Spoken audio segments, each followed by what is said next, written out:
There's this video floating around the internet that claims that this child prodigy genius can prove God exists, and that he has debunked Stephen's theory. What Stephen? And which theory? The implication is Hawking, but they seem to have gone out of their way to exclude the full name from the title so nobody can call them on being bullshitters. So without further ado, let's hear this amazing airtight scientific argument that proves definitively that God exists and simultaneously rebukes one of the greatest minds of modern history. I want to be an astrophysicist, okay, so that I can prove to the scientific world that God does exist. Sorry kid, but you're in the wrong field. Astrophysics will tell you about the nature of celestial bodies, but it's not going to tell you jack nor shit about God. And there's a reason for that. God's not real.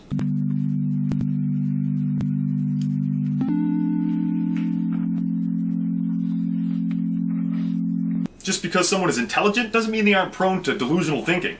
I mean, look at Chris Langan. He's got a 200 IQ, but believes consciousness controls the material universe. A lot of smart people buy into stupid shit, so this kid's credentials don't really mean much to me. And that's a hell of a claim. This kid proved Hawking wrong? The next shit out of his mouth better be fucking amazing. Because to claim you definitively proved Hawking wrong means you have proven there's a compelling reason to believe God exists. And if that's the case, this kid should go pick up his Nobel Prize in the morning. Let's start with the theory of relativity. You know Einstein, right? Yes, I haven't met him, but I know of him, yes. Well, in his theory, he said that the displacement of space-time is the cause of gravity. If this is the case, then the absence of gravity, or the absence of space-time must be pure gravity. Nope. There is no proof that an absence of space-time is pure gravity. Pure gravity is a hypothesis that's been presented, but it is in no way a fucking fact, so the kid's very premise is built on a shaky foundation. And things get even shakier when you get into conflicts between general relativity and quantum gravity. Hell, gravity could just be a vector field in Minkowski space-time. It's entirely likely that space, time, and gravity are all interdependent, in which case you wouldn't have gravity if there was no space-time to bend or mass to bend it. To assert that pure gravity would exist in its absence is purely speculative. Because of the law of flow, things will go to the point of least resistance. And if there's nothing there to resist, that's the point of least resistance.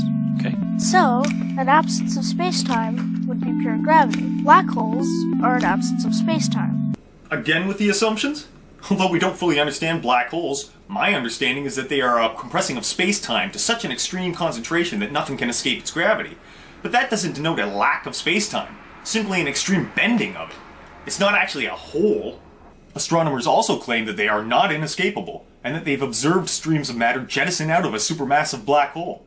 Nothing, not even light, can escape their pull. Also, if the universe is all of space-time and the entire Higgs field and all of space-time and matter, everything, then whatever's outside of the universe must be an absence of space-time. Who's to say that there's a such thing as an outside of the universe? The universe is all that is and ever was, and maybe it is in a substrate that contains a multiverse, but there is no way of knowing if there is an outside and no compelling reason to believe there is. We, with our primitive human brains, picture an inflating universe like a balloon filling, and it's always been our experience that balloons fill and expand into a space around it. But there is no space outside the universe. The universe is space. If that is the case, then the universe is not expanding into the absolute void around it. It's falling. Notice every one of his premises start with an if. If this is true, then such and such. Well, if frogs had wings, they wouldn't bump their asses when they hop. What ifs don't count for shit when you're trying to claim that you've disproven Hawking. Now, let's think back to the beginning of time. We know the universe has an age, right? 13.8 billion years. So, 13.8 billion years ago, the entire universe was reduced to a singularity, a particle smaller than a quark. However, if gravity is always working, i.e. if you jumped off this building, you're not going to fall 15 seconds later, you're going to fall immediately. So if gravity is always working, then and if the singularity was always there, like some atheists try to say, then the universe should have no age. It should be infinitely old. But it's not. It has an age. It's 13.8 billion years old. Come on now. The age of the universe is counted from the Big Bang. We have no idea what came before it, or how long the singularity was there. Although the very idea of before the Big Bang doesn't really make much sense when time started at that point. There are plenty of valid theories, some of which postulate that the universe is cyclical. others that the universe has a net energy of 0. So there is no way to tell the true genesis of the singularity itself, but all I know is that Eternal Magic Skyman is the least likely hypothesis I have ever fucking heard. And something can't come from nothing because it would have to exist in order to cause itself to exist, which is illogical.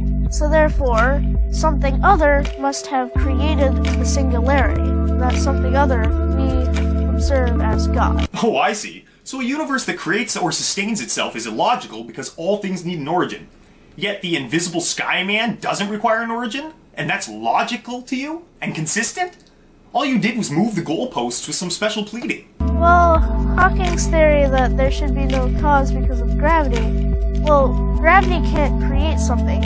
That's not what Hawking said, though. He said that there's no reason to believe a god exists because all of these things are better explained by natural forces than by deities. And it was in response to him using the term mind of God in a metaphorical manner that people kind of took literally, and he had to go back and explain that he's an atheist. He didn't claim that gravity itself disproves God. That's a non sequitur. God is just unnecessary. Gravity can't do anything if it's not acting against something. Gravity is literally nothing, as we stated before. And nothing applied on nothing is just nothing. Nothing. Nothing from nothing leaves nothing. But gravity isn't nothing. We already established that it's the bending of space-time. There's actually debate on whether true nothingness even exists. Fields and forces aren't nothing, even if they are codependent in order to exist. Even I can follow that. Okay. Atheists that try to say that there is no God, when in reality it takes more faith to believe that there's no God than it does to believe that there is a God. Well, there you have it. Kid jumps the shark right at the end.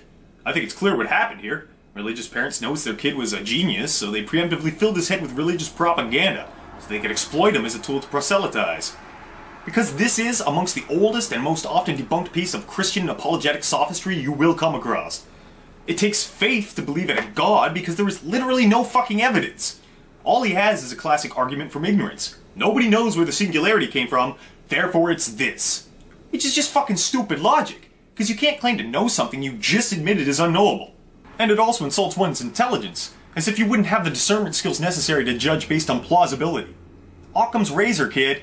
Is it more likely the universe is a product of natural forces that we don't fully understand yet, like everything else we've ever observed? Or do you really think that it's likely that a magic Skyman is somehow conscious and exists outside of the universe, and created everything on a whim just so he could be the hide-and-seek champion of the cosmos for 13 billion years running?